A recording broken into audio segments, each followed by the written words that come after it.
Միակ բանը մամուլի համար, որ մենք ցանկանում ենք ներկայացնել, իրականացվել է խուզարկություն,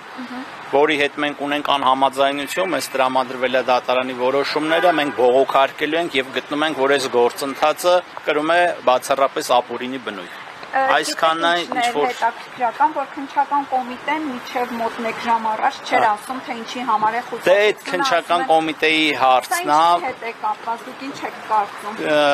Ես կարծիքներ էս բան չեմ ցանկանում հայտնել։ Միակ բանը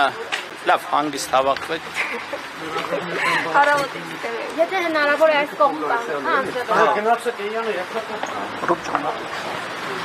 Դե ինչպես գիտեք տեղի ունեցել խուզարկություն, մեզ տրամադրվել է դատարանի որոշումը, մենք այն բողոքարկելու ենք, մնացած մասով նախազգուշացված ենք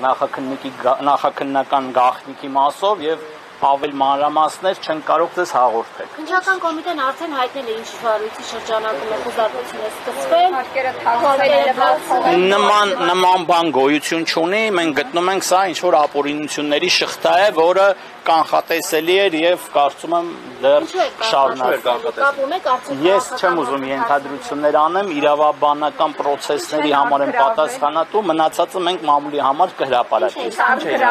Համակարգիչներ եւ փաստաթղթեր։ Այսինքն բոլոր սենյակներում գրասենյակի այդ խուզարկությունը իրականացվել։ Տարբեր սենյակներից իրականացվել են համակարգիչների եւ փաստաթղթերի առգրավում։ Շնորհակալություն կներեք։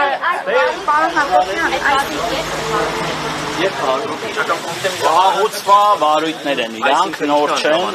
չեմ կարող ասել, բայց չեմ տիրապետում։ Բայց շատ վաղուց, մինչև այս հայտնի դեպքերը հարուցված վարույթներ են դրանք։ Այսինքն նախքան Սամվել Կարապետյանի ձերբակալ 24 թվի վարույթ։ Այսինքն 2 եւ 1 տարվա վաղեմության բաներ են, հա, սրանք։ Մի քանի վարույթներով է, մի վարույթը 23 թվին է, մեկը 24-ի, մեկը ոնց որ թե 25-ի։ Հիմա արդեն աշխատակիցները կարող են ներս մտնել, շարունակել աշխատանքները։ Խուզարկությունը ավարտվել, այո։